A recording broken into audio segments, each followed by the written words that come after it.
감사합니다. 오늘은 이제 헌신에 대해서 할 때 헌신과 기도. 오늘은 헌신과 기도에 대해서 우리가 함께 나누도록 하겠습니다. 우리가 이제 헌신 그러면 믿음의 사람들의 그 삶의 모습을 하라는데 오늘 이제 그 헌신이 뭔가 하는 것을 생각할 때 우리 함께 생각을 해봐야 됩니다. 헌신을 통해서 우리가 자유와 구원을 이루어가는 거. 그래서 우리가 성화의 가정이다 이렇게 얘기를 합니다. 그래서 그리스도인들의 삶은 성화의 가정이다 이렇게 하고 성화를 향하여 완전을 향하여 달려가는 것이다 이렇게 표현을 합니다. 그러기 위해서 우리가 온전히 헌신하려면 뭐가 있다? 버려야 될 것이 있다. 있고 헌신은 내가 하는 것 같지만 헌신의 주도권은 누구에게 있다? 하나님께 있다. 근데 하나님께 헌신의 주도권이 있지만 거기에는 뭐가 있다? 우선 순위가 있다. 그래서 이 우선 순위를 분명히 아는 것도 굉장히 중요하다. 사람이 개인적인 의도 우선 순위가 있죠. 이 우선 순위를 알아야 돼요. 국어, 영어, 수학 1교시, 2교시, 3교시 시험 보면은 국어 시간에는 국어 준비를 해야 되는데 꼭 애들이 그 전날 시험 본 거 다만점 매기는 애들이 있잖아요. 우선 순위를 잃어버리면 이것이 안 맞게 되는 거죠. 그 우선 순위를 놓치지 않아야 됩니다. 그리고 그 우선 순위를 보면 우리는 우선 순위를 잘 보고서 우리가 헌신하는데 뭐를 해야 된다? 주님을 바라볼 수 있어야 되겠다. 주님을 바라보는 방법엔 뭐가 있었어요? 옥합을 깨트리는 것. 나에게 주어진 옥합을 깨트림으로 주님을 바라보는 것이다. 그래서 우리가 옥합을 깨트리는데 우리가 뭐 해야 된다? 죽어야 산다 하는 것을 지난주에 우리가 공부를 하고 그 다음에 그것을 통해서 오는 것이 축복의 헌신. 우리가 그런 복된 헌신을 만들어가는 거고요. 우리가 그 헌신을 해서 오늘은 헌신과 무엇이 있다? 기도가 있다. 그럼 우리가 하나님 앞에 우리는 보통 이제 영적인 예배를 드려야 된다 이렇게 얘기를 해요. 그죠? 자, 로마서 12장 1절 한번 찾아보세요.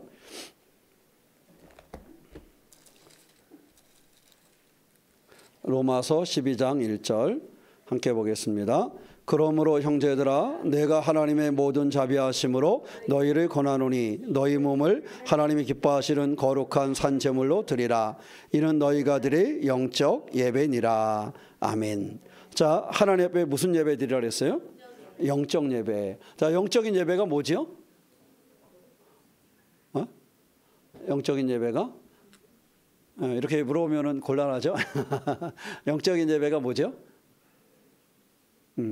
우리가 보통 이제 영적으로 예배해야 된다. 그러면 뭔가 다른 거 생각하시는데 여기서 말하는 영적 예배라는 것은 무슨 의미냐면 타당한 예배를 드려라 그 뜻이에요. 타당한. 그러니까 이거를 이제 조금 이제 헷갈리는 경우가 있는데 이거 우리가 스피리추얼 여기 영적이 영 뭐 이렇게 하는데 그 영적인 것을 생각을 하는데 여기에서 말하는 영적은 그것이 아니라요. 합당한 그런 의미입니다. 그러니까 성경에 영적이다라는 표현을 쓴 곳이 여러 곳이 있어요. 그러니까 근데 그 영적이라는 쓴 표현이 좀 달라요. 그러니까 여기서 그 영적이라는 표현은 영적인 예배를 드리는 것은 뭐다? 합당한 예배를 드려라 하는 뜻이에요.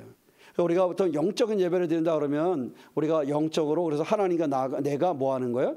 교통하는 것. 그런 예배를 얘기하거든요. 그런데 여기서 말하는 예배는요. 여기서 말하는 영적인 예배는 그러한 영적인 것을 의미하는 것이 아니라 뭐한 것? 합당한 것을 얘기를 해요. 그러니까 우리가 성경은 때때로 번역이 되어진 부분이 있는데 번역을 할 때 보면 우리가 최선의 번역을 하려고 애썼지만 그것이 조금 언어하고 조금 다른 때가 있다. 그래서 저희가 설교 준비할 때 언어 성경을 다 읽지는 못하지만 그 설교 준비를 하고 주석을 참고하고 이렇게 보는 이유가 그 언어에 대한 부분에 대한 것을 점검하기 때문에 반드시 주석을 봅니다. 그래서 설교 준비를 할 때 먼저 주석을 보고 설교를 하면 그 설교의 메시지가 없어지고 그냥 공부가 되어져 버리고 그런데 그냥 메시지만 준비를 하고 만약에 주석이라든가 이런 거 다른 걸 참고하지 않으면 본래적인 성경에서 말하고자 하는 것이 아닌 내 생각을 말하게 되는 경우가 많습니다. 그래서 설교 준비를 할 때는 이 두 가지를 다 같이 봐야 됩니다. 그래야 본래 말하려고 하는 것에 대한 것을 우리가 알 수가 있어요. 그런데 이제 우리가 일반적으로 신앙생활 하시고 이렇게 할 때 보면 그런 것을 잘 안 보게 되죠. 볼 수가 있는 여건이 잘 안 되잖아요. 그래서 저희는 이제 목회를 하고 이러니까 그러한 자료도 있고 그러한 책도 있고 그것을 보게 되는데 일반적으로 성도들은 사실 그것을 잘 안 보게 돼요. 볼 수 있는 그 반경이 좀 좁으니까 그러다 보니까 어떻게 되냐면 그냥 내가 느끼고 있는 것으로만 갈 때가 많아요. 그런데 내가 느끼고 있는 것으로만 가면 생기는 문제 중에 하나가 뭐냐 하면 성경이 말하고자 하는 것이 아닌 그냥 내가 느낌으로만 가는 것이 있어요. 그래서 예전에 우리나라가 큐티를 많이 하잖아요. 지금도 혹시 큐티 하시나요? 큐티를 하지요. 큐티가 꼭 필요합니다. 그래서 그리스도인들은요, 그 말씀의 묵상 시간이 반드시 필요해요. 그런데 큐티에 보완해야 될 단점이 있는데 그게 뭐냐 하면 바로 그런 부분이에요. 큐티는 성경 말씀을 이렇게 딱 보면서 내가 느끼는 거예요. 그죠? 내가 그 말씀 속에 이렇게 딱 직관적으로 느끼는 거예요. 그런데 그렇게 하다 보면 이 큐티가 실수하는 경우가 뭐냐 하면 본래 성경이 말하고자 하는 것이 아닌 내가 생각하는 것으로 가버리는 경우가 생겨요. 그 오늘 같은 경우에 그런 것이죠. 너희가 드릴 영적 예배니라. 그런데 영적 예배, 그럼 내가 생각하는 영적 예배가 있잖아요. 그럼 내가 생각하는 영적 예배 쪽으로만 이것을 묵상하게 되면 그것이 맞는 것 같으나 본래적으로 성경이 말하고자 하는 것하고는 뭐 할 수 있어요? 다를 수 있는 거예요. 그렇기 때문에 우리가 그 큐티 할 때의 단점은 그것이 단점입니다. 큐티의 장점은 내가 말씀을 붙잡고 살아가고 그 말씀과 호흡한다는 데서 그것이 내게 굉장한 능력이 되고 힘이 되는 그러한 신앙생활이 되는 것이고, 단점은 내가 내 느낌으로 묵상을 하다 보니까 성경이 본래 하고자 했던 그 말과 다른 뜻을 볼 수가 있는 거예요. 우리가 우리나라 책도 예전에 쓰여진 책을 일제시대 때 나온 책이라든가 이런 거 보면 지금 있는 거하고 다르잖아요. 달라요. 그 의미를 분명히 거기서 전달하려고 하는 게 있단 말이죠. 그런 것을 풍성하게 하려면 내 느낌만 있는 것이 아니라 그것이 전하려고 했던 그것도 알아야 그것을 분명하게 알 수 있는 거죠. 그런 차이가 있으니까 큐티를 하시는 것을 저는 권면해 드리고 싶은데, 큐티를 하실 때 반드시 그런 부분도 있다라는 사실은 이렇게 인식을 하고 하셔야 그것이 나중에 문제가 생기지 않습니다. 안 그러면 내가 본 거에 매여가지고 나중에 그 얘기 들으면 왜 이렇게 얘기하지? 난 이렇게 느꼈는데 이렇게 되는 거예요. 그래서 그런 부분이 있다라는 사실은 기억하시기를 바랍니다. 그러면 너희가 드릴 합당한 예배, 그 너희가 드릴 합당한 예배가 뭐라는 거예요? 너희 몸을 하나님이 기뻐하시는 무엇으로? 산 제물로 드리는 거예요. 그러니까 우리가 하나님께 드리는 합당한 예물은 뭘 드리는 거예요? 나를 드리는 거라는 거예요. 우리가 하나님께 드리는 합당한 예물은 하나님 앞에 나를 제물로 내어놓는 거예요. 그러니까 우리가 이 부분에 있어서 예배, 헌신이 달라지는 거죠. 헌신은 그래서 일반적으로 내 삶에 나를 하나님께 내어드리는 게 헌신이에요. 헌신은 나의 삶을 드리는 거죠. 그래서 그리스도인들의 삶은 내가 어느 한 시간 예배 드리는 것만 하나님을 향한 것이면 좀 편할 것 같아요. 그죠? 한 시간 그냥 눈 동그랗게 뜨고 앉아있으면 되지 뭐. 그거 못하겠어요. 그죠? 한 시간 견뎌서 내가 하나님께 드린 바가 되고 다 인정이 된다라면, 그거 하나로 끝낸다라면 여러분 바늘로 허벅지를 찔러가면서도 앉아하고 있을 수 있잖아요. 그죠? 그게 단데. 그런데 성경은 그게 다라고 얘기하지 않아요. 성경은 무엇이? 너희 몸을 하나님이 기뻐하시는 거룩한 산 제물로 드려라. 그러니까 우리의 삶, 내 생명, 나를 하나님 앞에 무엇으로 드리는 거? 제물로 드리는 거. 이것이 우리의 예배다. 합당한 예배다. 그러니까 내가 합당한 예배를 드리려면, 내가 하나님 앞에 합당한 예배를 드리려면 내 삶을 하나님께 드리는 자가 되었을 때 그가 합당한 예배를 드리는 거예요. 그러니까 저나 여러분들이나 우리가 되돌아봐야 될 거는요, 바로 그거예요.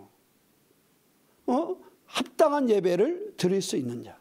합당한 예배는 내가 제물이 될 때 가능한 것인데, 오늘도 나를 하나님 앞에 제물로 내어놓은 그러한 삶이 되었는가 하는 것을 통해서 그 예배를, 그 삶을 되돌아볼 수가 있습니다.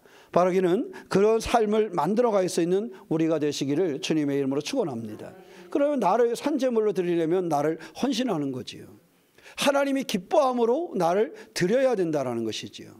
그 산제물을 드린다라는 것은 일정 부분의 어떤 시간을 떼어내서 드리는 것은 아니다라는 거예요.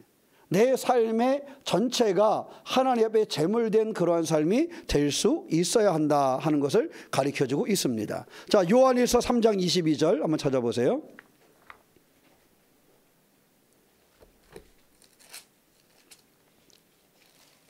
요한일서 3장 22절, 무엇이든지 구하는 바를 그에게서 받나니 이는 우리가 그의 계명을 지키고 그 앞에서 기뻐하시는 것을 행함이라. 하나님 앞에서 하나님이 기뻐하시는 것을 행하는 삶, 이것이 우리가 하나님을 향한 삶이 된다 하는 것입니다. 자, 옛날에 혹시 그 축복을 유통하는 삶이라는 책 읽어보셨나요? 축복을 유통하는 삶. 아주 오래된 책인데 혹시 그러한 제목 들어보신 분 없으세요? 있어야 되는데. 축복을 유통하는 삶이라는 게 서울시립대학인가 서울 거기 교수였던 장경철 교수가 쓴 책인데요. 그 책을 읽어보면 우리의 삶이 이 땅에 하나님의 축복을 유통하는 삶이 돼야 된다라는 의미에서 책 제목이 축복을 유통하는 삶이에요. 그런데 그 책 중에 있는 하나의 이야기이기도 하고 하나의 동감이 되는 것이기도 할 거예요. 여러분 아이들을 데리고 나가서 이분은 이제 자신이 가리키는 그 학생들 이야기를 적은 게 있는데 이 이야기를 잠깐 바꿔서 우리의 삶을 얘기하면 내가 내 아이를 데리고 가서 밥을 먹으면 그 밥을 내가 내 돈을 들여서 사줘도 아깝지요? 아깝지 않죠. 그런데 이상한 거는 분명히 그 밥값을 내가 냈지만 밥값을 내가 내고 내가 준비해서 했지만 아이가 그 밥을 먹으면서 나보고 아빠도 드세요. 아빠 먼저 드세요. 이러면 기분이 어때요? 기분이 훨씬 좋죠. 근데 이상하지요. 어차피 돈은 누구 주머니에서 나갔어요? 내 주머니에서 나갔단 말이야. 근데 이상한 거는 돈은 내 주머니에서 나갔는데 그럼에도 불구하고 이것을 먹는 아이가 아빠 먼저 드세요. 이러고 먼저 떠주거나 드시라고 그러면 굉장히 기분이 좋아요. 그죠? 이상한 거는 조금 말씀드린 그것처럼 그것을 공급하는 건 누구예요? 난데. 내가 아이한테 공급한 건데 공급하는 내가 내 돈 주고 산 것을 나보고 먼저 먹으라 그랬다서 내가 기분이 좋아. 그런 경험을 아이들을 키우는 사람은 해봤을 거예요. 그죠? 교회 아이들하고 나가도 마찬가지예요. 아이들하고 이렇게 나가도 애들이 딱 사잖아요. 뭐 선물을 주고 이러잖아요. 그러면 애들이 막 욕심 부리는 게 그 목사님 내 건데요. 이런 애가 있어. 이렇게 과자를 이만큼 준 것 중에 지나가면 이거 하나 목사님 먹을게 그러면 째려보는 애가 있어요. 그거 먹는다 그랬다고. 그런데 어떤 애는요 와서 이거 목사님 먼저 드세요. 이러고 주는 애가 있어. 그러면은 선물을 주고도 기분이 좋아. 근데 내가 줬는데 그거 하나 먹는다고 째려봐. 그러면은 마음이 좀 서운해. 그죠? 그런 거예요. 이게 우리의 삶에 있어서 뭘 얘기냐 하면 분명히 내가 내 돈을 주고 샀지만 이것을 가지고 다시 돌려주는 그런 아이를 볼 때 기쁨을 누리는 것처럼 사실 이 땅에 우리가 살아가는 모든 삶의 공급은 누구로부터 온 거냐라는 질문을 던지는 거예요. 우리가 살아가는 삶의 모든 것을 사실은 공급하시는 분이 누구예요? 하나님이시라는 거죠. 나를 이 땅에 보내셔서 나에게 시간을 허락하신 분도 하나님이시고, 그죠? 나의 생명을 허락하신 분도 하나님이시고, 또 이러한 내가 살아갈 수 있도록 나에게 여러 가지 삶의 자리를 마련하고 갈 수 있도록 하신 분도 하나님이시라는 거예요. 근데 어린아이가 아빠 먼저 드세요 이랬을 때 기분이 좋은 것처럼 하나님이 우리의 삶을 위해서 허락하신 그것을 우리가 하나님께 다시 드리는데 하나님은 그것을 뭐 하신다는 거예요? 기뻐하신다는 거예요. 헌신이라는 것은 그런 거예요. 본래 하나님의 것인데 우리가 그것을 하나님에게 다시 올려드리는 거예요. 그러니까 우리는 그것을 착각하지 말아야 될 것은 본래 나의 것으로 착각을 해서는 안 되는 거예요. 그래서 감리교를 세운 존 웨슬리 목사님이 뭐라 그랬다 그랬어요? 내 몸까지도 하나님이 나에게 맡겼다. 그래서 나는 청지기일 뿐이다 이렇게 고백했다는 거잖아요. 내 직업, 내 돈, 내 이런 것만 나에게 맡기신 것이 아니라 나 자신까지도 하나님이 나에게 맡겨주셨기 때문에 이 맡겨준 이 나를 내가 잘 관리해야 된다는 거죠. 한번 우리가 생각해 볼 필요가 있어요. 그래서 그리스도인들은요. 건강을 위해서 운동을 해도 이게 다른 거예요. 건강을 위해서 운동을 해도 예수를 믿지 않는 사람들은요. 뭘 위해서 운동을 하는 거예요? 나를 위해서 운동을 하는 거지만 우리는 하나님이 내게 맡겨주신 나를 관리하는 거예요. 이렇게 얘기하면 할 말이 없어져 버리는 거예요. 그죠? 하나님이 내게 맡겨주신 이것을 내가 맡겨놓으면 어때요? 한 번은 선물을 이렇게 줬는데 여러분 선물을 받은 것은 귀하게 여겨야 돼요. 그죠? 참 마음이 속상할 때가 있더라고. 예전에 이제 우리 교회에 잠깐 나와도 안 나오신 분이 계셨는데 이제 액자를 선물로 드렸었는데 오늘 갔더니 아파트에 그게 액자가 버려져 있는 거야. 그래서 마음이 참 속상하더라고. 그 말씀에는 그 액자에는 성구가 있었는 성경 말씀인데 혹시나 그분이 지금도 이제 교회를 안 다니고 우리 잠깐 나오셨던 분이었어요. 근데 그러면 그게 너무 속상하더라고. 그분 입장에서 이제 또 다를 수도 있겠지만 지금도 이게 마음이 서운해. 근데 여러분 그것뿐만 아니라 다른 것도 마찬가지죠. 사람이 뭔가 이렇게 선물을 했을 때 나는 그것이 필요 없을 수가 있어요. 여러분 그런 거 있죠. 선물을 받았는데 필요 없어요. 근데 거꾸로 여러분이 준 선물을 가봤더니 다른 사람이 폈는데 쓰레기통에 있네. 그런 기분이 어때요? 그렇죠. 안 좋지요. 아무리 쓸모가 없어도 내가 받은 선물을 그렇게 하면은 이게 기분이 나빠. 도시에 가면 그런 경우가 종종 있다는 거예요. 시골에 있는 부모님들이 이렇게 바리바리 싸줬는데 가져가서 뭐 했어요? 곰팡이가 쓸었어. 왜 제때 이거 관리 못 해가지고 버렸어. 그 옛날에 그 유명한 이야기 있잖아요. 엄마가 시골에서 뭐 바리바리해서 다 싸줬는데 가지고 서울로 이렇게 가다 보니까 이게 너무 싫은 거야. 냄새도 나고. 그래서 가져가다가 저 휴게소에서 쓰레기통에 버렸대요. 그래서 서울에 도착했는데 엄마한테 전화가 왔대잖아요. 야, 그거 잘 가져갔지. 거기 이렇게 해다가 여기 해서 이렇게 거기 열어보면 내가 너 이제 쓰라고 한 돈 500만 원 준 게 있는데 이렇게 얘기하더래요. 그래가지고 다른 거는 버려도 괜찮았네. 세상에나 부모가 농사진 건 버려도 괜찮은데 뭐가 들어있다니까? 돈이 들어있다니까. 그걸 다시 거꾸로 갖다는 거 아니에요. 세상에 자녀들이 그렇다니까. 우리의 삶에 있어서 정말로 중요한 것이 무엇인가를 되돌아봐야 되는데 그리스도인들은요, 이 나의 몸까지도 하나님이 내게 맡겨주신 것이라는 사실을 잃어버리지 않는 거예요. 다만 나의 몸도 내 삶의 환경도 내 삶에 허락된 것도 하나님이 나에게 맡겨주시고 나에게 주신 것인데 우리는 그것을 통해서 자녀들이 엄마가 아빠가 사주는 밥을 먼저 드세요라고 얘기하는 것처럼 그 우선순위를 누구에게 내어주고? 하나님께 내어주고 하나님께서 내 삶을 움직이고 하나님께 내 삶을 보호하고 이끄실 수 있도록 그것을 하나님께 드리는 거예요. 이것이 헌신이에요. 그래서 헌신은 사실은 나의 것을 드리는 것이 아니라 하나님이 내게 허락하신 것을 가지고 하나님을 기쁘시게 할 수 있도록 다시 내어드리는 것, 이것이 헌신이에요.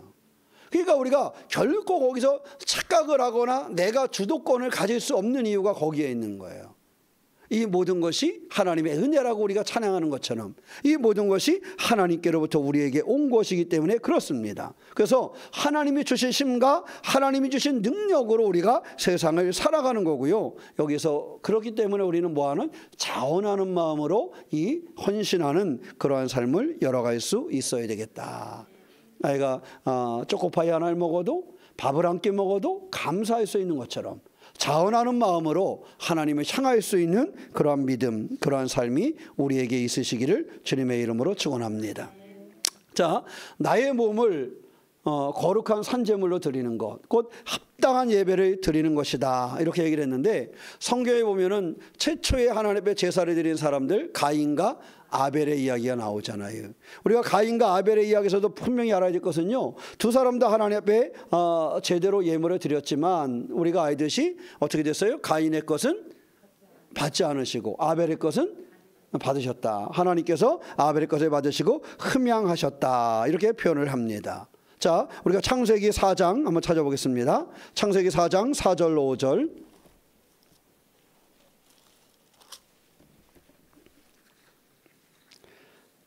아벨은 자기의 양의 첫 새끼와 그 기름으로 드렸더니 여호와께서 아벨과 그의 제물은 받으셨으나 가인과 그의 제물은 받지 아니하신지라 가인이 몹시 분하여 안색이 변하였다 그랬어요. 자, 이것은 뭘 얘기하느냐?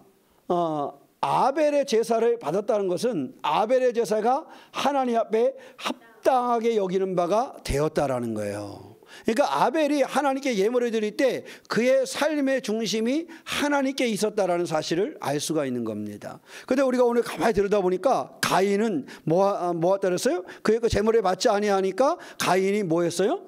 분하여 했다. 그러니까 가인이 하나님 앞에 제물을 드리는 그의 마음의 자세를 우리가 여기서 볼 수가 있어요. 여러분, 우리가 누군가에게 무엇인가를 나눌 때 사실은요, 우리가 부모님을 대접하거나 무엇인가를 나눌 때 사실 합당한 것은 뭐 드렸을 때 이것을 마땅치 않게 여기면은 이게 아닌가? 다른 걸 더 좋아하실까? 뭘 좋아하시지? 사실은 그렇게 봐야 되잖아, 그죠? 우리가 국을 하나 끓여드렸는데 잘 못 드시고 이렇게 하시는 것 같아. 그러면 우리가 생각할 때 내가 끓여준 걸 안 드시네? 이러면 그거는 아니죠, 그죠? 그게 아니란 말이에요. 내가 끓여준 거를 안 드신 애가 아니라 이게 아닌가? 그죠? 이게 아닌가? 다른 것을 원하시나? 뭘 원하시나? 이렇게 가야지 맞는 거지요. 부모를 섬기는 마음으로 했다라면 분명히 억지로 한 것이 아니고 섬기는 마음으로 했다라면 그 섬기는 사람의 생각은 그럴 거예요. 이걸 안 되셨네. 그럼 다음 주에는 이게 아니라 다른 거를 해드려 봐야 될까? 이게 안 받으실까? 이게 몸이 안 맞으실까? 이렇게 생각을 해야 그게 드리는 자세지요. 그런데 그냥 이거 해줘도 안 드시네. 이거 뭐지? 이렇게 나가면 그 중심이 뭐 한 거예요? 아닌 거예요. 중심이 아닌 거예요. 지금 우리가 가인의 중심을 볼 수가 있는 거예요. 가인은 그냥 비교해 봤을 때 하딱지가 나버린 거예요. 왜? 내 거를 받지 않으셨다라는 거예요. 왜 내 거를 안 받으셨는지, 내 마음을 내가 어떻게 해야 되는지, 내가 어떻게 해야 하나님이 기뻐하시는 합당한 예배를, 합당한 제사를 드릴 수 있는 것인지, 사실은 그거에 집중해야 되거든요. 하나님이 내 드리는 예배를 받지 않으셨어요. 그러면 내가 하나님 앞에 합당한 예배를 드리지 못한 이유가 뭔지, 사실은 그것을 먼저 점검해야 되잖아요. 왜 나는 예배를 드린다고 드렸는데 하나님 내 예배를 받으지 않으셨을까? 뭐가 부족했을까? 내 심령이 부족했을까? 안에 내가 좀 죄가 있을까? 내가 뭐가 있을까? 사실은 이렇게 되돌아봐야 그 중심이 하나님께 속한 사람인 것이지. 근데 오늘 가인을 보니까 그렇게 하지 않았어요. 뭐라 그랬다고요? 몹시 분하여 뭐가 변했어요? 안색이 변해버렸다. 안색이 변해버렸다. 그러니까 그의 중심이 그 합당한 예배를 드리고 있지 않았던 것입니다.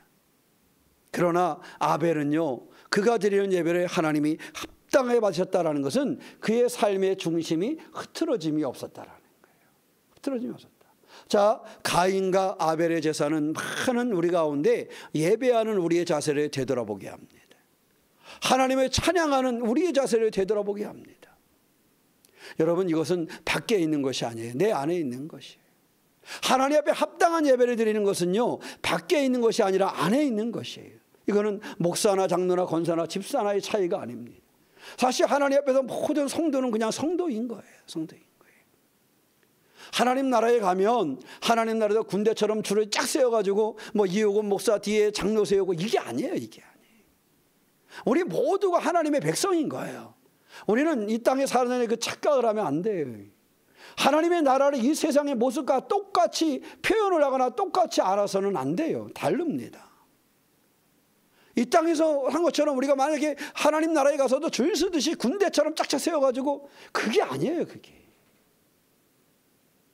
중요한 것은 그 상황을 잘 인식해야 되는데, 그러려면 이 땅을 살아가면서도요, 하나님 앞에 내가 정말로 합당한 예배를 드리고 있는가, 이거를 점검해야 돼요. 이것은 밖에서 오는 것이 아닙니다. 첫째는 어디서 오는 거예요? 내 안에서. 내가 가인의 예배를 드리고 있는지, 내가 아벨의 예배를 드리고 있는지, 이거는 누구를 통해서 내 안에 그 성령의 역사함을 보면서 점검하는 거예요. 내가 불의하면서 억울해하면서 이렇게 서 있는 이 가인의 모습으로 자기의 욕심을 중심으로 한 그런 예배인지, 아니면 아벨이 오직 하나님만을 바라보는 그런 예배를 드리는지, 이것은 이 두 사람의 예배를 통해서 돌아봐야 돼요. 그런데 모든 사람에게는, 모든 그리스도인의 헌신 가운데는 이 가인의 예배와 이 아벨의 예배가 들어있어요. 이 두 가지가 다 누구에게든지 있어요. 그래서 우리는 이 두 가지가 내 속에 있을 때 자꾸 나를 어느 쪽으로 끌어야 될지를 분명히 알아야 돼요. 내가 아벨처럼 하나님을 예배할 수 있는 그러한 삶이 되도록 내 중심을 끄는 것, 내 중심이 하나님을 향하게 하는 것, 이런 헌신의 모습을 가질 수 있어야 되겠다 하는 것입니다. 자, 요한일서 3장 12절 한번 찾아보세요.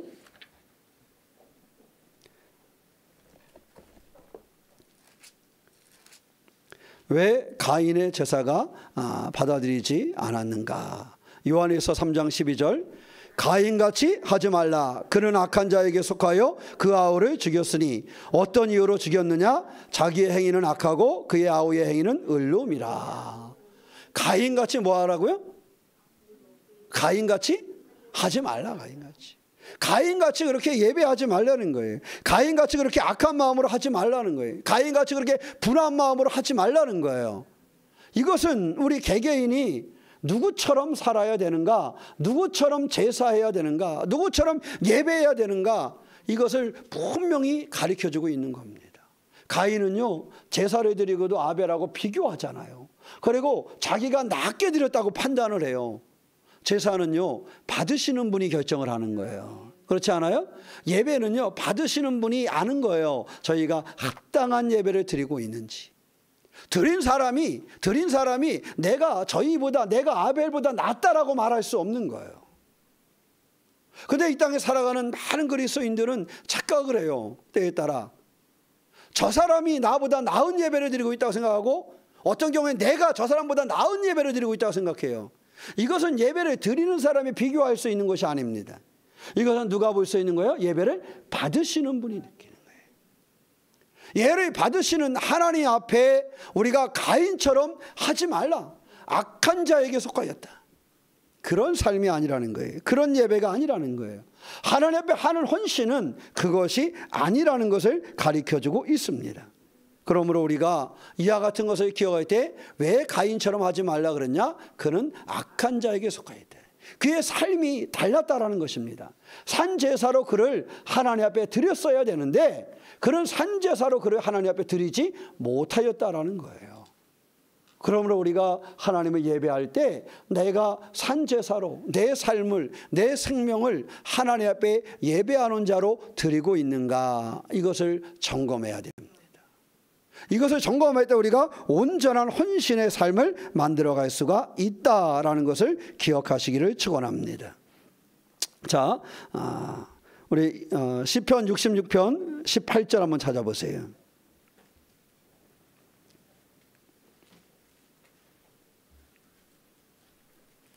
시편 66편 18절.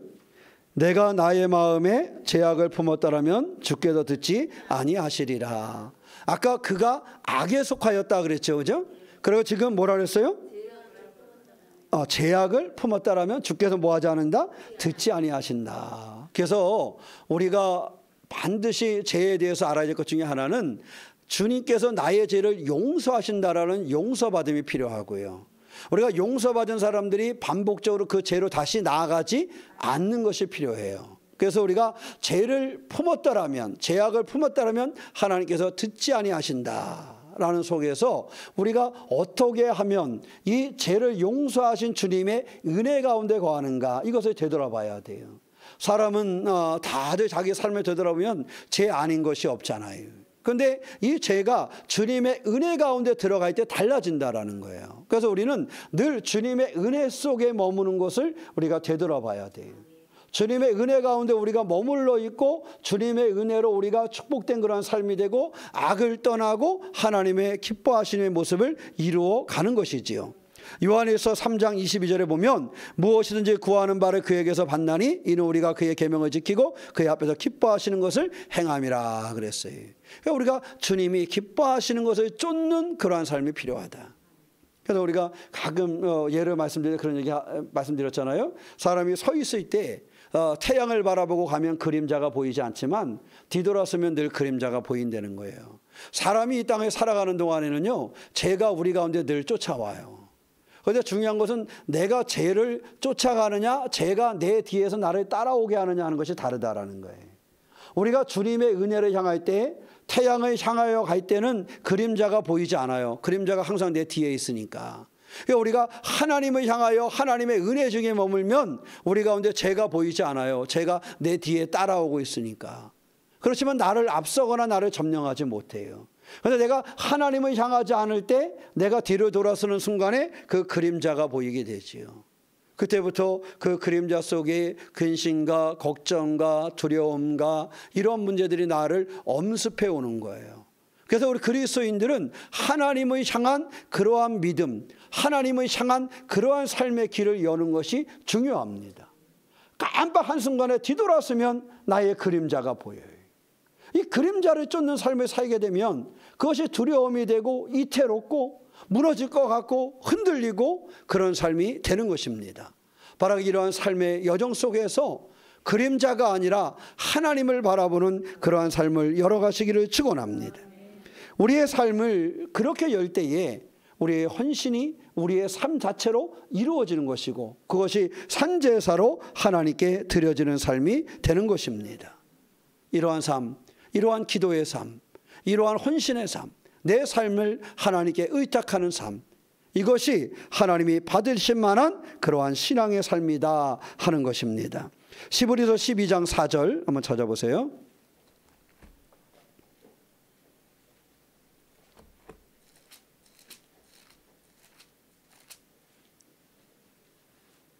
너희가 죄와 싸우되 아직 피 흘리기까지는 대항하지 아니하고. 죄와 뭐해야 된다 그랬어요? 죄와 싸워야 된다. 우리가 이 세상에 격투기나 뭐 복싱이나 이런 싸움하는 거 보면요, 올라가서 싸울 때요 아주 격렬하고 공격적으로 싸우지요. 그러니까 우리가 세상을 살아가면서 사실은 죄와의 싸움도 격렬하게 공격적으로 이루어져야 됩니다. 근데 이제 사실은 자꾸 교회가 시간이 지나면 지날수록 성도들의 삶에 가면 이것이 약해지는 데 문제가 있어요. 약해지는 건 뭐냐면 그냥 섞여버리는 거죠. 섞여버리는 거죠. 그게 세상 살아가는데 편하거든요. 그죠? 세상 살아가는데 죄와 섞이면 세상 살아가기가 편합니다. 그리고 때로는 즐겁기도 하고요. 그죠? 그렇잖아요. 그죠? 이 세상과 적당히 타협하고 죄와 섞여서 살아가면요, 때때로는 것이 그냥 즐거움을 주기도 하고요. 그것이 그냥 이렇게 세상을 원활하게 살아갈 수 있는 방법이 되기도 해요. 그러나 그러한 삶이 되면 우리의 삶을 하나님께 합당한 예배로 드릴 수는 없어요. 그래서 우리는 그것과 어떻게 되느냐? 지금 얘기한 것처럼 죄와 싸우되 아직 피 흘리기까지는 대항하지 아니하고 그랬는데, 우리가 거기에 대해서 이와 같이 격렬한 싸움을 할 수 있어야 되겠다. 그래서 바울은 데살로니가 전서에서 뭐라 그래요? 악은 모양이라도 버려라 그랬어요. 뭐라도 버려라? 모양이라도 버려라. 악은 어떠한 모양이라도 버려라, 이렇게 얘기한다는 거예요. 왜냐하면 악이 늘 우리에게 좋지 않은 모양으로 나타나면 괜찮아, 그죠? 왜냐, 좋지 않은 모양으로 나타나면 갖고 싶어요, 안 갖고 싶어요? 안 갖고 싶잖아요. 아니 뭐 좋지 않은 모양으로 오는데, 아이를 유괴하는 사람이 뿔 달고서 와봐요. 어떤 아이도 유괴당하지 않습니다. 그죠? 아이를 유괴하는 유괴범들은요 훨씬 저보다 잘생긴 사람이 많아요. 아이를 유괴하는 유괴범은 훨씬 저보다 키도 크고 괜찮다고요. 왜? 그래야 아이를 뭐 할 수 있어요? 끌어들일 수 있어요. 그래서 악도요, 우리 가운데 다가올 때 저건 이렇게 인상 쓸 수 있는 악, 그게 오면 아무도 안 쫓아가요. 그렇지 않겠어요? 사단이 여러분 가운데 오면, 오늘 밤에 사단이 여러분을 찾아오는데 이런 뿌리 달린 그런 모습으로 와봐요. 그러면 아마 당장 저기 하지, 누가 쫓아가겠어요? 그러나 그러한 모습으로 오지 않습니다. 그것은 어떨 때요, 모든 것이 해결되어져서 자기를 쫓게 되었을 때 그것을 드러내는 거예요. 그 전에는 사단은 그러한 모습으로 드러내지 않아요. 어떠한 모습으로 다가와요? 따라올 만한 모습으로 드러나는 거예요. 악은 어떠한 모양이라도 버려야 되는 이유가 거기에 있습니다. 악은 다른 모습을 입고 올 때가 있어요. 천사의 모습을 입고 올 때가 있단 말이지. 천사의 모습을 입고 올 때 그것을 조심해야 돼요. 사실 민주주의 국가에서요, 선거가 요즘에 왜 문제가 되는지 아세요? 제가 뭐 정치 얘기하려는 건 아니지만 왜 선거가 문제가 되는지 아세요? 지금은 선거를 할 때요, 선거 나오는 사람을 기한을 해서 만들어내요. 그래서요, 사람들이 선택한다고 선택했는데 전혀 엉뚱한 사람을 선택하는 경우가 생겨요. 이것은 전 세계에 마찬가지입니다. 지금 제가 하는 얘기 아니라 어떤 학자가 한 책에 보니까 그 글이 있더라고요. 지금 민주주의가 심각하게 도전을 받고 있는 게 있다라는 거예요. 근데 뭐냐면 이제는 정치 지도자들이 알았다는 거야. 뭘? 내가 어떻게 하면 뭐가 될지, 당선될지를 알았다는 거예요. 그래서 당선되는 방법으로 꾸미는 거예요. 그러니까 우리나라도 당선되려면 넥타이를 무슨 색깔을 매고 머리를 어떻게 하고 이게 나와버리는 거예요. 그래서 그 사람의 원래적인 것하고 상관이 없어. 선거 기간 동안 철저하게 만들어진 역할을 하는 거야. 그럼 사람들은 그것을 보고 그 사람을 선택을 해. 그 문제는 어떻게 돼요? 그 사람이 된 다음에 문제가 생기잖아요. 우리나라가 그렇다는 게 아니고 다른 나라에 그런 예가 있었어요. 이 사람이 대학 교수였는데요, 철저하게 그렇게 했었잖아요. 잠깐 지금 이름이 생각이 안 나는데, 근데 이 사람에 대한 책을 읽어봤는데 이 사람이 수상으로 당선된 뒤에 아주 그 나라에서 최고의 독재자가 됐어요. 근데 아무도 그 사람을 못 건드렸어. 왜냐하면 이 사람이 압도적인 지지를 받아서 수상에 당선이 됐어요. 누가 뽑았어요? 국민이 뽑았어요. 그분이 막 경찰을 움직여서 군대를 움직여서 이렇게 수상이 된 게 아니에요. 철저하게 자기가 국민들이 뭘 좋아하는지를 알고 이것을 말하고 이것을 공약하고 해가지고 됐어요. 근데 딱 되는 순간에 싹 바뀌어가지고 어떻게 하면 이 백성들을 우민화시킬까, 교육도 우민화 정책을 펴고요. 그래서 자기 말 잘 듣는 사람을 만들어서 그때까지는 선거를 통해서 뽑았는데 그 사람 이후에는 20몇 년인가 그 사람 혼자 독재를 했어요. 근데 아무도 도전하는 사람이 없어. 처음에는 왜 도전을 못했냐? 우리가 뽑았기 때문에. 그 다음에 이 사람의 프로그램에서 철저히 교육을 받아서 그걸 못했어요. 여러분 조심해야 됩니다. 거기까지 올 때는 그 모습으로 오는 거예요. 그러니까 선거를 할 때도 우리가 그 속을 봐야 되는 거예요. 그 속을. 선거 때 국민들한테 인사하는 사람 봤어요? 없어요. 없어요. 선거 나오면 다 인사 잘하게 돼 있어요. 네? 근데 선거 끝나면 쳐다보지 않아도 돼 있어요. 자, 중요한 거는요, 악은 어떤 모양으로 버리라는 것은 뭐냐 하면, 악이 우리를 무너뜨리고자 할 때는 그렇게 다가오는 거예요. 우리가 좋아할 만한 모양으로, 내가 원하는 모양으로, 나를 끌고 갈 만한 모양으로 나에게 다가오는 거예요. 그래서 바울은 이야기하는 겁니다. 악은 버려라 그랬는데 어떤 모양으로도 버리라는 거예요. 사람들에게 악이 유익을 주는 것 같으니까 그 길을 쫓아가는 사람이 생겼단 말이에요. 악이 뭔가 내게 혜택을 주는 것 같고 나를 살리는 것 같아 쫓아갔단 말이에요. 그래서 그 악을 버리래. 너를 유인하는 자들이 올 때 아이들한테 가르치잖아요. 누가 오든지 간에 잘생긴 사람이 온다 할지라도, 그가 아빠 친구라 할지라도 뭐 하지 말라 그래요? 따라가지 말라 이렇게 가르치잖아요. 그래서 요즘에 아이들 전도하기가 힘들잖아요. 그런 시대가 되었잖아요. 여러분은 무엇을 쫓으며 살아갑니까? 사단은 우리를 이렇게 유혹하고 우리를 아까운 데 거하게 하려고 여러 가지 악의 모습으로 우리한테 다가오는데 어떠한 모습으로 삶을 열어가고 있습니까? 바라기는 온전한 제사, 합당한 예배는 우리의 삶을 드리는 것이다 라는 생각을 기억하시고, 가인의 제사가 받아들여지지 않은 것은 그가 악 가운데 있었기 때문에, 그의 삶이 그런 가운데 있었기 때문에 그를 온전한 제물로 드리지 못함이었습니다. 아벨은 제사를 드린 것뿐만 아니라 그의 삶에 그를 드리는 사람이었음을 우리가 볼 수가 있습니다. 우리의 삶도 이와 같이 하나님 앞에 합당한 예배를 드릴 수 있도록 우리의 삶, 나를 산제물로 하나님께 드릴 수 있는 사람, 산제물로 주님의 은혜 가운데 거할 수 있는 사람, 그러한 신앙의 주인공으로 날마다 성장해 가시기를 주님의 이름으로 축원합니다. 기도하겠습니다. 사랑의 하나님, 우리를 돕고 인도하시는 주님을 의지합니다. 믿음으로 승리할 수 있도록 우리를 붙잡아 주시옵소서. 우리가 거룩한 산제물로 주님께 드리며 영적인 예배, 합당한 예배를 드릴 수 있는 성도가 되기를 소망합니다. 주님, 우리 새로운 길에 붙잡아 주셔서 합당한 예배가 살아있는 교회가 되도록 인도하여 주시옵시며, 우리 장로님, 권사님, 집사님, 온 성도님들의 심령 속에 악은 모양이라도 버리고 경건함으로 하나님께 나아가는 삶이 되도록 인도하여 주시옵소서. 지혜도 오심이 우리 가운데 함께 하심을 믿사오며 우리 주 예수님의 이름으로 기도하옵나이다. 아멘.